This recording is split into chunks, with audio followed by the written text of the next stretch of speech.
jedhanii itti haasa'an ture. Hindi jechuudha natti haasa'uu didee kanaaf kalli walii hedheeta dhiisee saniin booddee gastiirra na galchee jedhema taa'ee hojii isaa hojjetataa jechuudha. Ani quccadhee taa'ee salaalaa inni taa'ee hojii isaa hojjetataa jechuudha. Viidiyoo gastii walii wajjin seennee haasofnee kan korraa mureen kan isaa fideen jira jechuudha.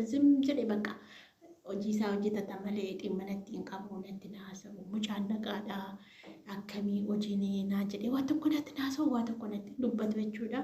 Kanaaf jennaan warroonni sobaa maarreedha jettanii odeessitanii sobaa miti. Isa dhugumaati sobaa miti.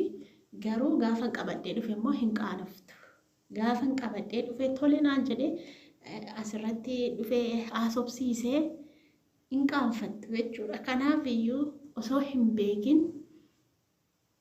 naasayina waan hin beeku malee waan hin beekne naasa waan ta'eef osoo hin beekin naasayina isiniin jechuun barbaade dirqama kanaan dura baasee dubbachuun qabu. Jaarsaaf jaartiin miidiyaarraa oluu gadi taaluu kana hin jaalladhu. Yuutuubiyyuu ani miidiyaa kana hin jaalladhu. Yuutuubiyyuu kan hin banadhee fi bakka kara tokko mucaa kootti hin gargaaradhu jireenya koof hin jijjiiru jedheetanii ergii isaajii wal dhabee yuutuubii banadhe. Ergii isaajii wal dhabee yuutuubii banadhe malee ani yuutuubii banachuu barbaadee miti. Yuutuubii irra hojjechuu barbaadee miti. Innillee yuutuubii irra hojjeta. Tiktookii kanarra oolaa kanaaf jedhee nan barbaachisu jedhee dhiisee ture. Amma immoo yuutuubii maallaqa hin kaffalaa jennaani nan ilaalamee akkuma inni maallaqa kaffaluu jedheetanii yoo mucaan gargaaraan immoo manuma fa'aa dhaabbadhee waa tokko ittiin godhadhee mucaa koo guddifachuu nan danda'a. Isa jedhamuun banadheef malee dirqama miti jechuudha.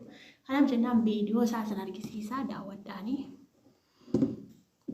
Viidiyoo isinitti dheeressu. Garaachanna gubataa oole ijoollee keenya. Dafeen banama kun immoo waan ariitiitti jira. Dhabataa sa'a natti naasa'u yeroo naaf hin kennu san waan hin naqu yoo bartu tokkiyyuu hin naqu. Tiktokiin as keessatti hin hojjetu iyyuu tasa naabe akka carraa naabe jennaan naqee sirkii biraan isa tokkoon tiktokii gosa tokkoon beekaa ol labaasuu dideennaan kan biraan seenee ol labaasee gaafa sagalee koo dhaga'u namuree malee gaafa sagalee koo dhaga'u wallaan jedhee beektu isinitti nu murgaa isinitti nu nama aarsa waan ta'eef maal barbaacha dhufte naa jedhe. Nan kolfa gaadhu gara biiroo sana shukkaara dhibbana galee du'ee oole. Ani loluun naqe ani nan qaanfadhaan dubbadhullee tiktokii irratti illee dubbadhu jechallee namaan jechuun an sodaadha. Gaafa inni maal barbaacha dhufte naan jedhu gaafa na ta'uu baru. Ani viidiyoon hin baane sagalee makoo beeka waan ta'eef maal barbaacha dhufte ashawarraa. Bakka uummanni naqaanee sanii booda calluma dheentaa'ee dubbachuu dide calluma qocca dheentaa'ee dhugaa rabbi namni nu beeku. Deebi'ees immoo namni tiktookii sana beeku haaraan banadhee sabii fuula kumaa ol qabaa. Kanatti isumaaf jedheen iyyuu banadhee iyyuu gaafa inni na diddu. Isuma hordofa qoyyoo jaarsa nama dhiisee yoo wal lolanii adda ba'anii waaman naasa'u waaman jedhu jala deemte edda maaliifi an akkas kaama jala deemee egaa waasa innaa laata amma loleen jira taaneen jira miti garuu jala deemeen egaa waa hin naasa'u. Asaasaa waan naasa'u hundaayyuu na aarsa jechuudha. Kanaaf jennaan nama garrama baay'ee dhugaa rabbi.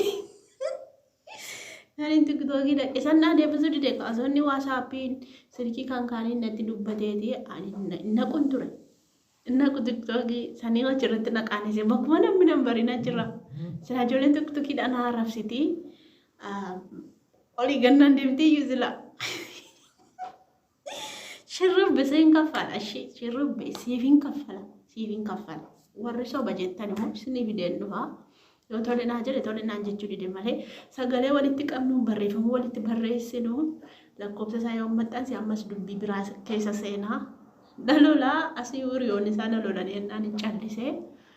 Kanaaf jennaan takkaa dabadhee yoo inni didee dhukkee kaasaa biraa isinii qabadhee dhufee viidiyoo jaartii isaa sapiraayis godhanii qabadhee dhufe. Kanallee nani naaf yaadu beektanii nani naaf inaafa kanatti naqee inni naaf jechuudha. Kan sapbaatti ofii keetii gubatta. Ilaa adabadhuu taa'e. Adabadhuu taa'e. Laa adabadhuu taa'e. Nan beektu adabadhuu taa'e.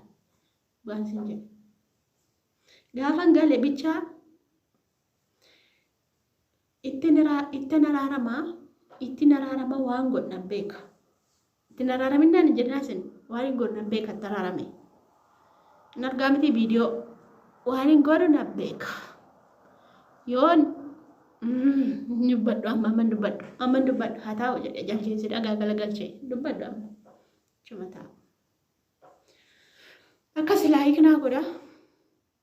Hedduu tokko galatoomaa waan daawwattanii fi taankii isin jechuun barbaada. Baay'ee miira keessan jira. Yeroo tokko dhufee na aarsa gaafuma viidiyoo argu shukkaara dhibba nagal. Gaafuma viidiyoo argu gadiin qabadha gaafan jedhu inuma na didee laphee kana keessaa na guba. Waan isin jedhu laphee kana keessa laalachuu harina guba. Narra ni